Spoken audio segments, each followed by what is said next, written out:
हम न्याय की लड़ाई लड़ रहे हैं और न्याय पाने के लिए थोड़ा समय जरूर लगता है। गद्दी समुदाय के लोग हैं, ना कि कोई जाति है। हमें न्याय चाहिए, हम भीख नहीं मांग रहे। ये हमारा गद्दी शब्द हमारा अधिकार है। हम लोगों को हमेशा सिर्फ वोट बैंक तक ही सीमित रखती है, वोट पाने के लिए हमारा यूज़ करती है, उसके बाद हमें भूल जाती है। 26 नवंबर से धर्मशाला के तपोवन में शीतकालीन सत्र शुरू होने वाला है और 10 दिन ये शीतकालीन सत्र यहाँ पे चलेगा।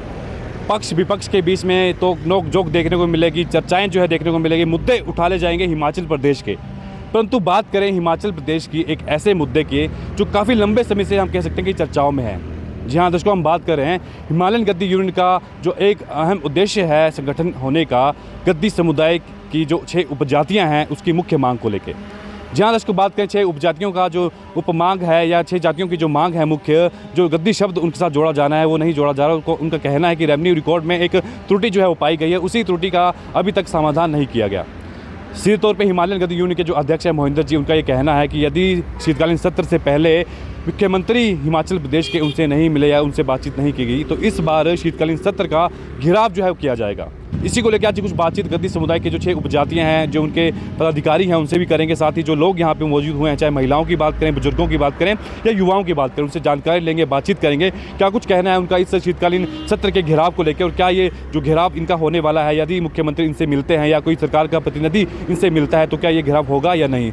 हम न्याय की लड़ाई लड़ रहे हैं और न्याय पाने के लिए थोड़ा समय जरूर लगता है। हम सरकार से कोई भीख नहीं मांग रहे हैं, हम न्याय मांग रहे हैं। हमें न्याय चाहिए, हम भीख नहीं मांग रहे। ये हमारा गद्दी शब्द हमारा अधिकार है, हम किसी से भीख नहीं मांग रही हैं। ये साक्ष्य से प्रतीत होता है हम गद्दी हैं तो हैं, लेकिन पता नहीं सरकार की क्या मजबूरियाँ रही हैं जो हम लोगों को हमेशा सिर्फ वोट बैंक तक ही सीमित रखती है, वोट पाने के लिए हमारा यूज़ करती है, उसके बाद हमें भूल जाती हैं। देखिए, मुझे इस संघर्ष से जुड़े हुए 2003 से मैं इस संघर्ष से मैं जुटा हुआ हूँ। आज मेरी 72 साल उम्र हो गई है। कोई सीमा होती है किसी भी संघर्ष से। अब इस बुढ़ापे में मुझे सड़कों पर अपने बच्चों के मान सम्मान के भविष्य के लिए लड़ना पड़े तो मुझे सरकार को भी शर्मिंदगी होनी चाहिए कि हम कोई नाजायज़ मांग नहीं है, हमारी एकदम जायज़ मांग है। सरकार को पूरा कर लेना चाहिए। हमें 23 वर्ष मेरे को इस संगठन से जुड़े हो गए और कितना हम सहेंगे। अब तो ये है कि हम अपने इस न्याय पाने के लिए, अपने मान सम्मान की लड़ाई के लिए, अपने बच्चों के मान सम्मान के लिए हम कुछ भी कुर्बानियाँ देने के लिए तैयार बैठे हैं। चाहे गिरफ्तारियाँ देने पड़े, गोलियाँ खाने पड़ी, चाहे कुछ भी करना पड़ जाए। लेकिन अब ये मेरा बुढ़ापा जो है, अब मैं नहीं चाहता हूँ कि हमें और ज़्यादा संघर्ष करना पड़े। हम जो लड़ाई लड़ रहे हैं वो अपने बच्चों के मान सम्मान की लड़ाई लड़ रहे हैं। हम भीख नहीं मांग रहे हैं, हम अपना अधिकार मांग रहे हैं और सरकार को अति शीघ्र हमारा अधिकार, हमारा न्याय हमें प्राप्त देना चाहिए। दोनों सरकारों को मालूम है, हमें बार बार अपनी समस्या बताने की ज़रूरत भी नहीं है। हम जितना था सभी पार्टियों को भी ज्ञात है और हमारी इन 6 उपजातियों का कब से संघर्ष चला हुआ है और ये अब तक हमारी मांग पूरी नहीं हुई। इसमें हमें तो नहीं लगता कि हम इनसे कोई भीख मांग रहे हैं।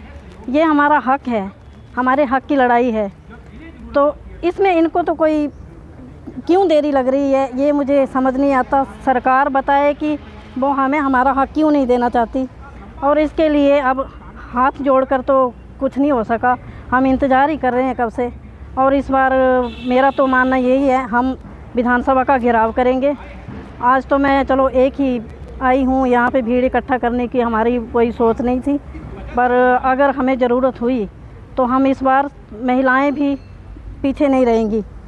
इसको 2003 से लगे हुए हैं, जबकि हमारी गद्दी समुदाय की 13 जातियाँ आती थी इसमें और उसमें 6 जातियों को छोड़ के मतलब हमें ये सब कुछ 70% लोगों के साथ नहीं जुड़ा हुआ है और 30% लोगों के साथ जुड़ा हुआ है। और ये डिमांड है कि हम गद्दी समुदाय के लोग हैं, ना कि कोई जाति है।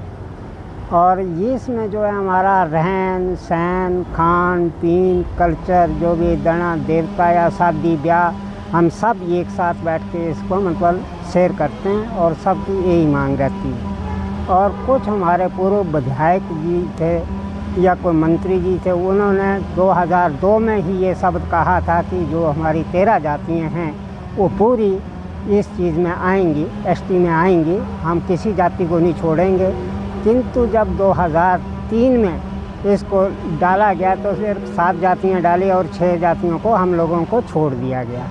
उस जो छोड़े गए थे उसमें भी 30% लोग इसमें आ गए थे और 70% लोग जो थे वो बाहर रह गए थे। इसका कहने का तत्व यही कहता है कि एक परिवार में अगर मैं कांगड़ा में रह रहा हूँ या मेरा शाहपुर में रह रहा है तो मेरा भाई कोई इस चीज़ में है और मैं अलग से रह गया, तो इसलिए इन्होंने परिवार का खंडित किया हुआ है। और इस वजह से हम लोगों में आपसी भी थोड़ा बैर विरोध होता है और गुस्सा भी आता है जब हम रहन सहन खान पीन सब एक है।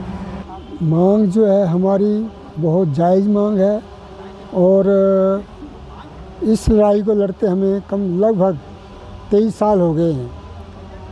तो सरकार न जाने क्यों मतलब ये काम क्यों नहीं करना चाहती है।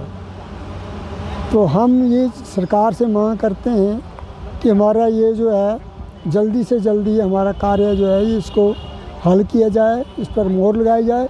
अगर नहीं तो इसका खमियाजा जो है वो आने वाले चुनाव पर पड़ सकता है।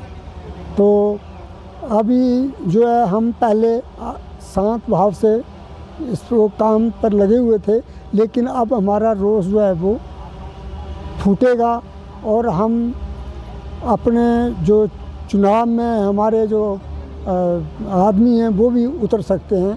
तो इससे खमियाजा जो वो सरकार को भुगतना पड़ेगा। सरकारें चाहे पूर्व में भाजपा की रही हो, चाहे अभी जो प्रेजेंट सरकार है कांग्रेस की सरकार है, काम जो है वो हमारा ज़्यादा टफ भी नहीं है और सारी चीज़ें इन्होंने कर रखी हैं। चाहे वो किसी भी तरह के साक्ष्य एकत्रित करने हो, चाहे किसी भी तरह से कोई भी एविडेंस चाहिए हो, इनका सब लेके रखे हुए हैं। डीसी महोदय से भी और सेक्रेटरी महोदय से भी सारे चीज़ें जो है वो करके रखी हुई हैं। अब ये मात्र जो है वो औपचारिक रूप से एक नोटिफिकेशन करनी है कि ये 6 उपजातियाँ जो वंचित थी उनको वो गद्दी शब्द दिया जाता है। बस इतना सा जो है वो काम करना है। अब क्यों नहीं कर रहे हैं इसका तो सरकारों को ही पता होगा। और साथ में इसमें कोई खर्चा भी नहीं है जी, 0 खर्चा है। और साथ में ये ऐसा भी नहीं है कि हमारे जो समुदाय के लोग हैं उनके साथ गद्दी शब्द नहीं जुड़ा है। काफ़ी लोगों के साथ जो गद्दी सिप्पी हैं, गद्दी आड़ी हैं, गद्दी बाटी हैं, गद्दी लोहार है, गद्दी रियाड़े हैं, उनके साथ कुछ 1% 10-20% लोगों के साथ लगा हुआ है ऑलरेडी शब्द। और जो वंचित है उनको लगाना है। इसमें ना तो 10 रुपये का खर्चा है, ना 5 रुपये का, ना 0 का। ये एक धेला भी खर्चा है सरकार को, किसी भी सरकार को नहीं है, ना सेंटर ना हिमाचल की सरकार को। पता नहीं क्या सोच रहे हैं। और ऐसा भी नहीं है कि हमारी जो है वो संस्कृति अलग हो।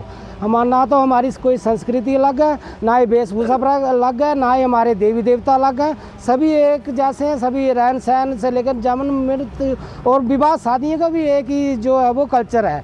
कल्चर और कुछ भी अलग नहीं है, फिर भी हम जो है वो अलग है। ऐसा क्यों है? इसका खामियाजा जो है वो पूर्व में रही सरकार को भी भुगतना पड़ा था और अब जो प्रेजेंट सरकार है उसको भी हो सकता है भुगतना पड़े, क्योंकि विधानसभा सत्र जो है वो धर्मशाला में है। और धर्मशाला से और शाहपुर और हमारा चंबा और या बैजनाथ ये कहीं भी कोई इतनी दूरी नहीं है कि हम जो है वो विधानसभा को नहीं घेर सकते हैं। ये काम जो है वो बिल्कुल सरकार को बड़े ही पहले दिन ही सत्र के दिन कर देना चाहिए। अगर नहीं करते हैं तो आने वाले चुनाव में और इस विधानसभा में भी भुगतना पड़ जा सकता है।